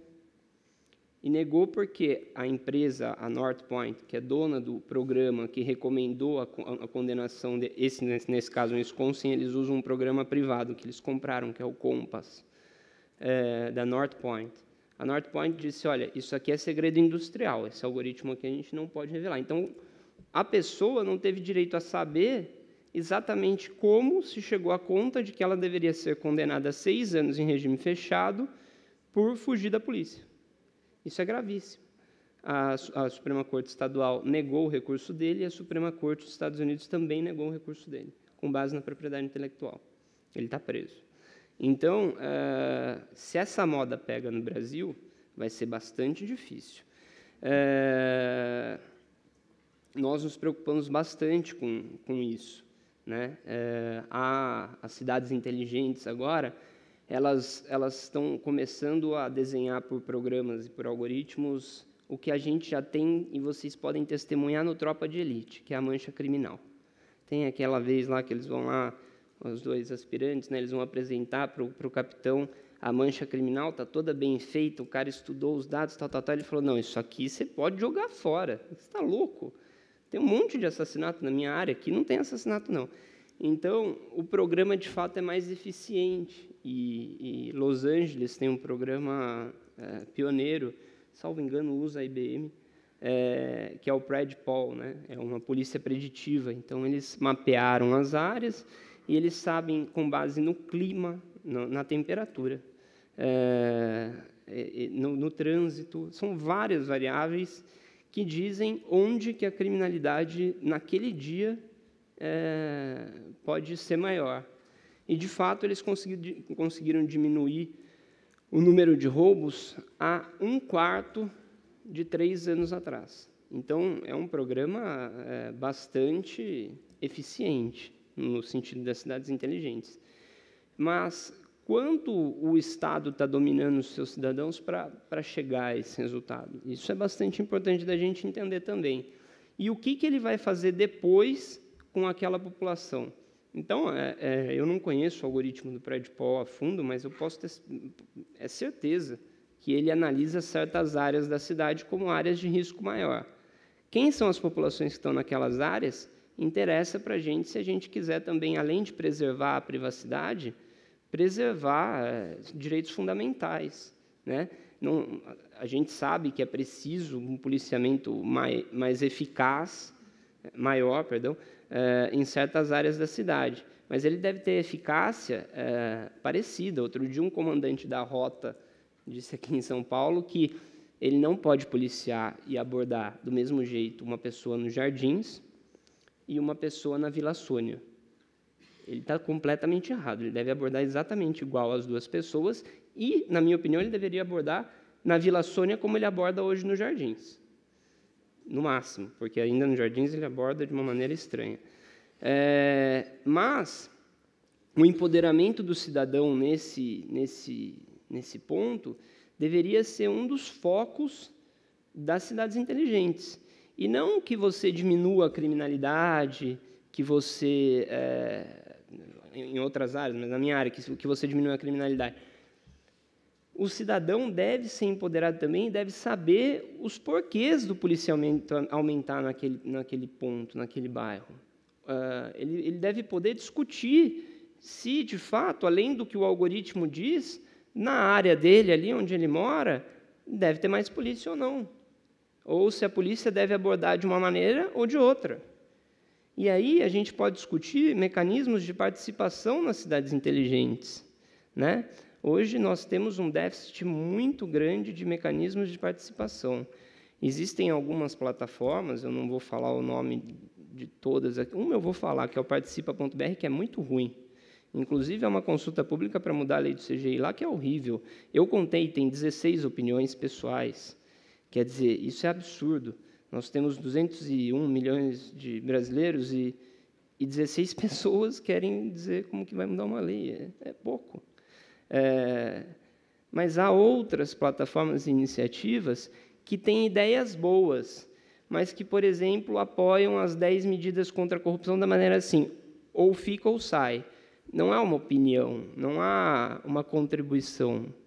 E isso deve existir. As cidades inteligentes, as plataformas que buscam administrar ou subsidiar os gestores públicos com dados quanto às cidades, elas devem ter a participação estimulada e facilitada. Essa participa.br, que é do governo federal, é horrível, é melhor, é quase como se fosse um Facebook você vai lá e põe um post, a lei, e aí você pode ter os comentários embaixo. Não é produtivo, é um assembleísmo desenfreado e injustificado. Então, nós deveremos, na minha opinião, nós devíamos discutir aqui os mecanismos de participar no como que o Watson vai recomendar ao gestor público a aplicação de alguma medida em tal área da cidade. E isso é importante. Nós temos, pela oportunidade do acesso à tecnologia, smartphones, etc., os meios para isso, né?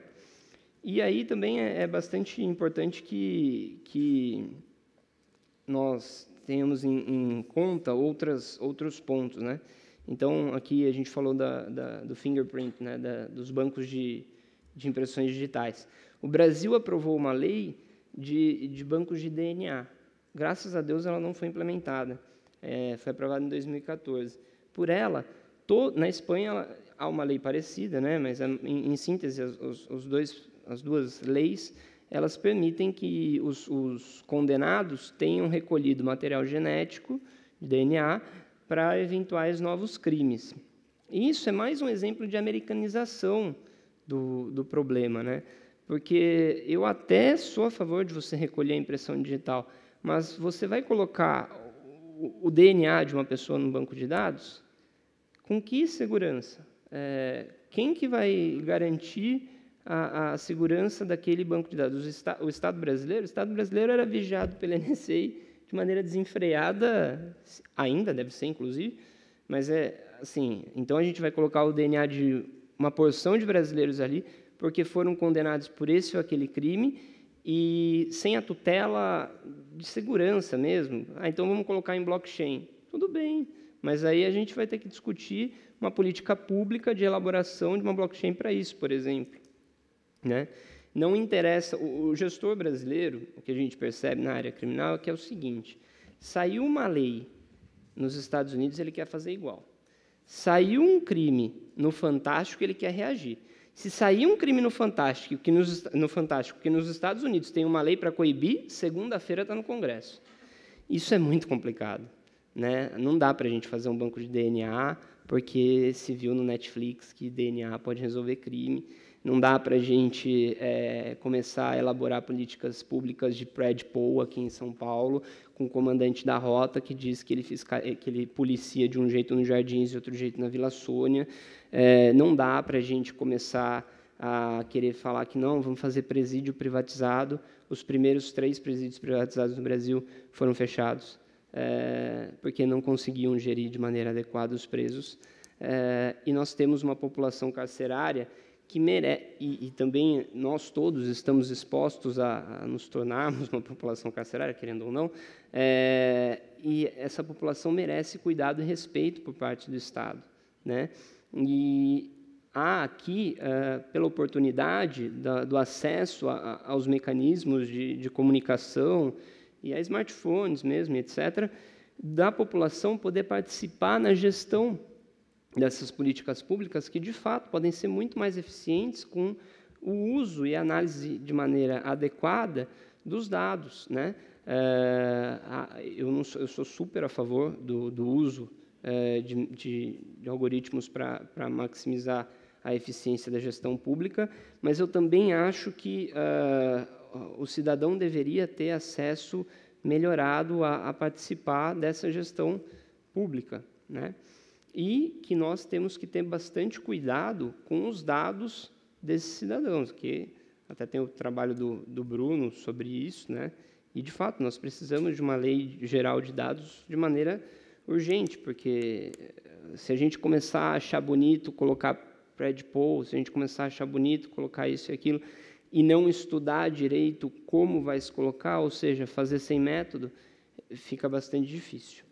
Então, é mais ou menos isso que eu tinha para falar. O IBC tem sempre essas posições que nós estamos sempre prontos para apanhar, é impressionante, até de amigos nossos, mas é isso. Obrigado.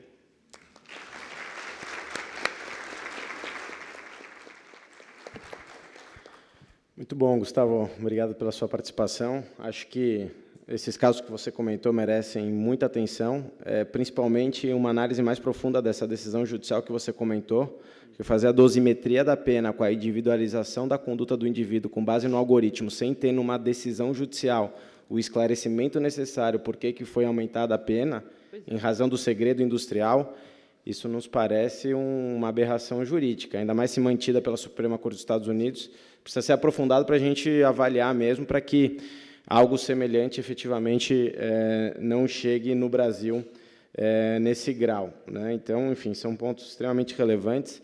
A gente está lidando aqui com questões macro de proteção de dados. A gente falou bastante de privacy by design também aqui, de uma forma geral. Queria ressaltar aqui o ponto do security by design também. Enfim, se a gente entra numa questão de discussão de cidades inteligentes, imaginem só se dois semáforos ficam verdes ao mesmo tempo num cruzamento grande. O que pode acontecer? Ou na discussão dos carros autônomos, ou nos ônibus autônomos, enfim, novas doutrinas de guerra cibernética tratam dispositivos conectados como as verdadeiras armas também, aí de denegação de serviço, etc. E aí eu queria comentar, só antes de abrir para os debates, o artigo 8º do Código de Defesa do Consumidor. No caput, ele fala que os produtos e serviços colocados no mercado de consumo não acarretarão riscos à saúde ou à segurança dos consumidores, exceto os considerados normais e previsíveis em decorrência de sua natureza e fruição, obrigando-se os fornecedores, em qualquer hipótese, a dar as informações necessárias e adequadas a seu respeito. Ou seja, quando a gente fala de patch de atualização de software em relação à disponibilização de serviços, a gente tem uma questão que traz um prejuízo econômico muito grande com aqueles códigos maliciosos como o WannaCry, os ransomware, de uma forma geral. Quando a gente fala de cidades inteligentes pautadas em dispositivos conectados, não existe patch de atualização para segurança. Ou é seguro ou não é, porque se houver qualquer tipo de invasão, a gente tem um risco enorme aí de catástrofes e acidentes de uma forma geral. Enfim, perguntas, pessoal, por favor, da plateia.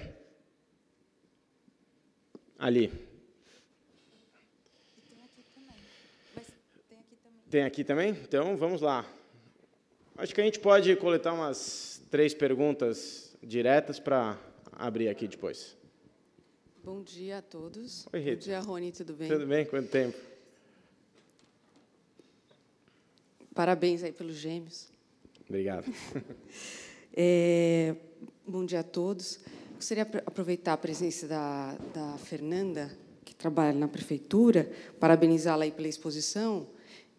Entendi que você é de carreira, então está lá antes até da atual gestão. Estava dando uma olhada nas notícias a respeito da concessão que levará o bilhete único ao celular e combaterá fraudes. Acredito que não seja bem a tua secretaria, porque você trabalha com educação, mas, à medida que está lá dentro, se puder passar para nós um pouco mais de como está esse tema, porque dos jornais, às vezes, o pessoal pega mais o calor para vender a notícia. Ouvindo a tua fala, havia uma fala bastante ponderada, preocupada, mostrando conhecimento sobre privacidade de dados, diferente do que os jornais mostram. Então, se você puder dar aí um pouco da sua do seu sentimento sobre como a matéria está sendo tratada na prefeitura, porque a nós que trabalhamos com privacidade de dados preocupou bastante essas manchetes. Obrigada. Oi, bom dia. Eu sou o Diego, trabalho na assessoria do Comitê Gestor, mas aqui eu falo na minha capacidade, inteiramente na minha capacidade pessoal. Numa vida passada, eu pesquisei e trabalhei na academia com um tópico que é governança de TI no setor público. E aí, governança de TI basicamente lida com a forma com a qual a tecnologia da informação se insere na rotina, na atividade e no planejamento das atividades do setor público. Define a forma com a qual se compra a TI, de quem se compra a TI, se desenvolve internamente ou não. E, na prática, a gente está falando sobre cidades inteligentes, e eu queria ouvir do Andriei e da própria Fernanda qual tem sido a experiência deles com o lugar em que a tecnologia da informação está no organograma institucional das diferentes cidades que se quer transformar em cidades inteligentes. Na prática, até muito recentemente, no próprio governo federal, a gente tinha 2 ou 3 casos isolados de sucesso: educação, saúde, fazenda, e um monte de ministério em que a TI ficava no porão, assim, em que, basicamente, quando eu precisava de um monitor novo, ou quando eu precisava de algum aplicativo, ou do desenvolvimento de um site, eu ia lá e chamava o cara da TI. Por que isso é importante para a privacidade? Pelo fato de que, se a TI não estiver estrategicamente alinhada com o nível diretivo desses órgãos e inserida no contexto diário dessas pessoas, dificilmente a gente vai conseguir criar uma cidade inteligente em que quem esteja definindo recursos, técnicas, tecnologias, esteja plenamente alinhado com o nível diretivo. Eu queria saber onde é que a gente anda, o que vocês têm vendo, e, especificamente, o que a IBM tem feito para ajudar a levar mais governança de qualidade para a TI do setor público das cidades que a gente quer ver inteligente. Obrigado. Vamos pegar só mais uma pergunta e depois a gente já abre para as respostas e considerações finais. Mais alguma? Não?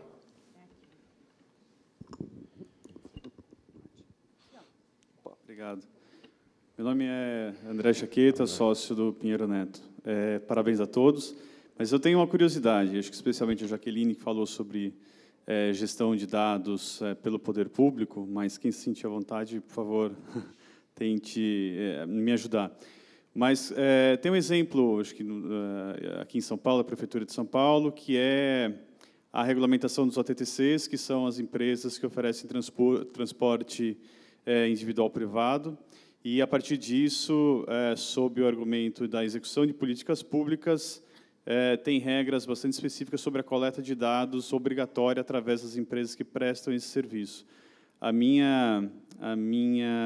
meu incômodo é como a gente coaduna não só essas regras, se isso caracteriza ou deve caracterizar a execução de políticas públicas e a própria lei de acesso à informação, que, em determinadas hipóteses, oferece a todo e qualquer cidadão, e aí leia-se também a quaisquer empresas, o acesso a essas informações que podem não só identificar usuários, mas também como fornecer parâmetros de mercado e parâmetros concorrenciais. Obrigado. Obrigado, André. Vamos passar aqui para as respostas. Quem quiser começar, por favor. Vamos fechar essa primeira rodada. Se der tempo, a gente abre para mais uma. Obrigado. Alô? Posso começar? Eu só queria aproveitar antes de entrar nas questões, retomar um tema. A gente discutiu muito a questão da transparência, né? Concordo com os colegas, transparência é fundamental, transparência ligada à finalidade. Entre os elementos macros que eu mencionei, uma lei geral de proteção de dados pessoais é essencial, né? Junto com uma aplicação, que é o que a gente chama da autoridade de proteção de dados pessoais.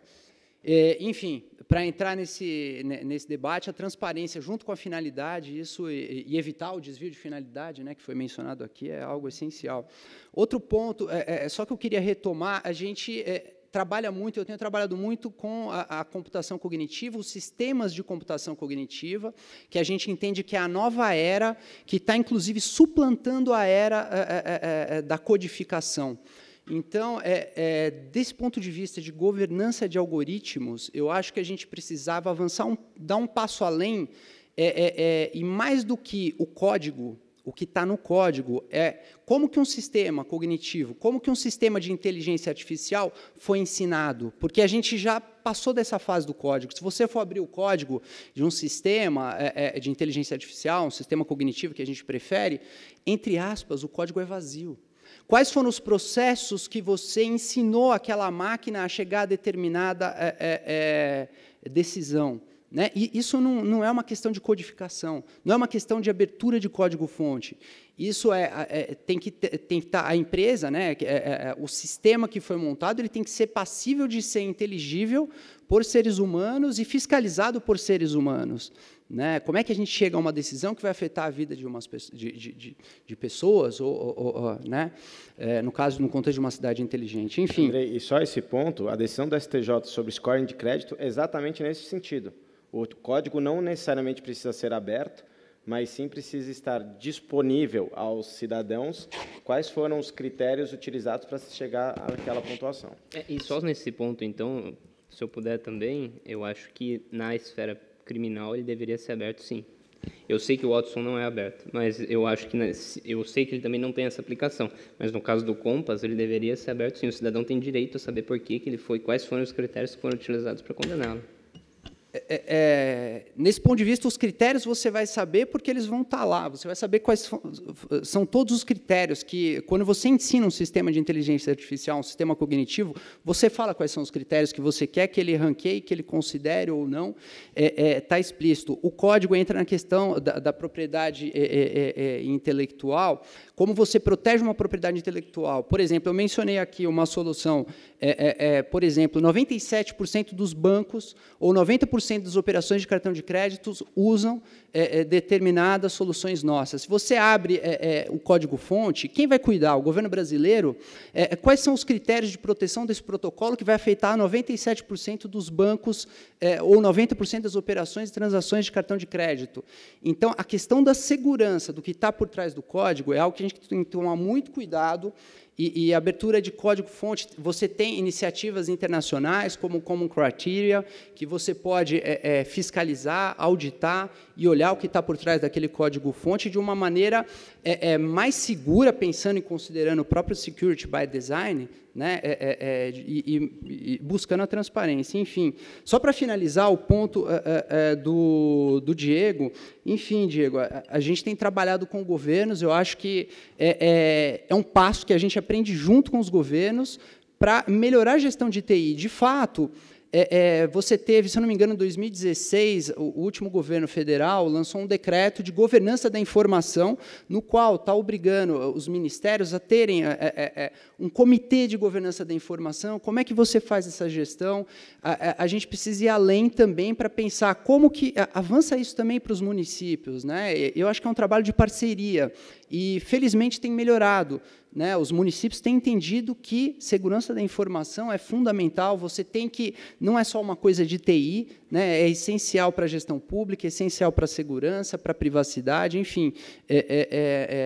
Mas eu concordo contigo, a gente tem que, ainda avançou um pouco, mas a gente tem muito que fazer nesse campo. Fernanda? Eu vou ponderar também sobre essa questão da abertura do código por duas coisas. Primeiro, pela própria definição do que é um algoritmo. Tem uma definição interessante que é: algoritmo é opinião transformada em código. Então, quando você codifica um sistema, você imprime nesse sistema opiniões. Claro que só quem é letrado, versado nesse tipo de código vai conseguir compreender, mas ainda assim a gente tem que dar o acesso. E aí a outra questão tem inclusive uma campanha agora vigente na União Europeia que é Public Money, Public Code, né? Cada centavo investido pelo poder público deveria retornar ao público na forma de um recurso aberto. Então, eu estou especificamente na Secretaria de Educação, já entrando na sua pergunta, e acho que é importante. Eu comecei minha fala falando da perspectiva de setor público.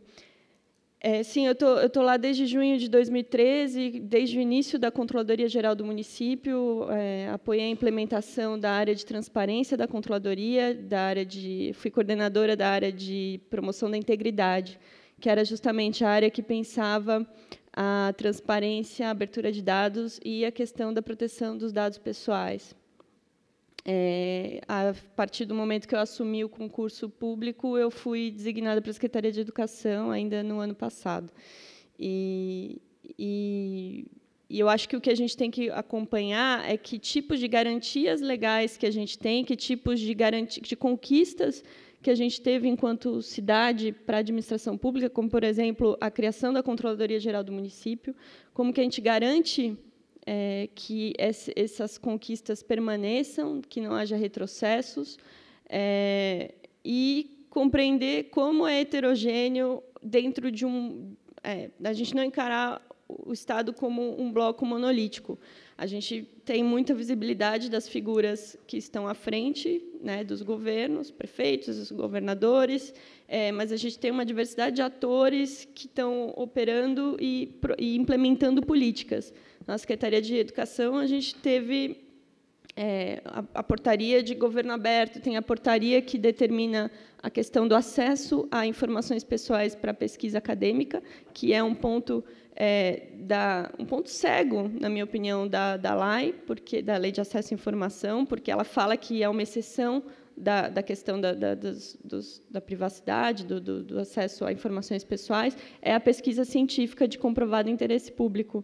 E é um ponto cego porque ele não está regulamentado, né? Cada órgão faz de um jeito. Então, na Secretaria de Educação, a gente regulamentou com uma portaria. Então, acho que a gente precisa ver também como que o Estado acontece independente de quem está à frente, mas também ver quais são os sinais que quem está à frente está dando. E eu acho que a questão da Controladoria Geral do município é algo que todos temos que ficar atentos, porque é um legado muito importante para a cidade. Obrigado, Fernanda. Tem um vermelho piscante aqui na minha frente. Eu estou ficando constrangido. Vou passar para a Jaqueline e para o Gustavo para as respostas e considerações finais, por favor. Obrigada, André, pela sua pergunta. Até parece que a gente combinou, porque eu tinha esse exemplo das OTTCs na minha apresentação e depois cortei por razões de tempo. Mas obrigada, então, por ter me dado a oportunidade de falar disso. O que eu acho interessante desse exemplo é que me parece que é um típico caso em que a prefeitura solicitar o compartilhamento dessas informações seria uma hipótese que estaria legitimada dentro de um esquema de proteção de dados pessoais naquela modalidade de execução de políticas públicas, execução de políticas públicas de mobilidade urbana. Agora, me pareceu que a prefeitura, aproveitando-se da sua posição privilegiada naquele caso, exigiu bem mais dados do que era efetivamente necessário para a execução da política pública. Então, por exemplo, além de origem, destino, tempo, trajeto, a prefeitura queria itens do preço pago, então, sei lá, se a pessoa passou com dinheiro, cartão, avaliação do serviço, como a pessoa avaliou o motorista. Isso é um tipo de informação que a prefeitura precisa ter para executar uma política de mobilidade urbana? Me parece que não. Então, quando a gente está interpretando essa hipótese de tratamento de dados para a execução de políticas públicas, de novo, o ponto que eu queria ressaltar é que a gente vai ter que ser rigoroso em relação a esse ponto. É só nos limites da execução da política pública que vai estar legitimado. Nada além disso, respeitando-se também, outra coisa que apareceu, o princípio da minimização, nada além do que é necessário. E, para finalizar, como consideração final, apareceu... a gente falou dos pilares das cidades inteligentes, internet das coisas, Big Data e Cloud Computing. E esses três temas em si já são extremamente controversos, e esses três temas separados já levantam diversas questões difíceis, e é por isso que na hora que a gente está falando de cidades inteligentes que integra tudo isso, fica uma conversa ainda mais difícil. Só que apareceu nas 4 apresentações aqui alguns consensos, né? A gente falou que a participação social, a participação dos cidadãos é essencial na hora que a gente vai construir uma cidade inteligente. Falou em privacy by design, security by design, e depois falamos também, esse é o consenso, que o que importa aqui não é que se a gente quer ou não uma cidade inteligente, é como a gente quer essa cidade inteligente, como é que ela será. E essa tem que ser uma cidade que respeita garantias constitucionais. Então, é daí que a gente começa os próximos debates. Obrigada. Eu vou ser bem curto. Eu acho que concordo com tudo que a Jaqueline disse, concordamos na participação do cidadão. Eu só tenho um pouco de receio quanto exatamente ao agente público, porque a autoridade no Brasil é um pouco complicado o exercício da autoridade no Brasil. E acho que, mas também sou contra e até por isso sou contra. Por exemplo, o MPF tem uma proposta, né, no caso do bloqueio do WhatsApp, de que se estabeleça uma espécie de homem do meio. Eu acho que isso não pode acontecer de maneira nenhuma. As empresas devem ser livres para inovar, o Estado não pode engessá-las, mas elas devem ser abertas à participação popular. E eu acho que a ponte aí, como se fará essa ponte, é o mais importante, né? A imposição de medidas estatais contra empresas, ou para ler código de empresas, ou para... essas imposições sempre limitam um pouco a inovação, né? Um exemplo recente e bastante claro disso é a BitLicense, né, no estado de Nova York, em que eles consideram 3 BitLicenses até agora, e isso acabou com o mercado de criptomoedas. Acabou não, mas diminuiu bastante naquele estado, né? Então, a intervenção estatal deve ser bem pontuada, fiscalizada por toda a sociedade civil organizada, pelas empresas, e as empresas também devem, nesse sentido, até para que as autoridades não tentem se sobrepor, elas devem ter algum canal de acesso mais claro aos cidadãos. É isso. Obrigado, gente. Legal, obrigado, Gustavo. Sem querer simplificar um assunto que é complexo, nos parece aqui que alguns pontos consensuais são, principalmente, colocar o cidadão no centro dos debates, transparência do gestor público, data minimization, privacy and security by design. Esse é o foco principal aí, por enquanto, para uma gestão de uma cidade inteligente. Acredito que os debates foram ótimos. Muito obrigado pela participação aqui dos expositores e também pela atenção e perguntas de todos os participantes. E agradeço mais uma vez o convite por ter moderado esse painel. Bom evento a todos. Tchau, tchau.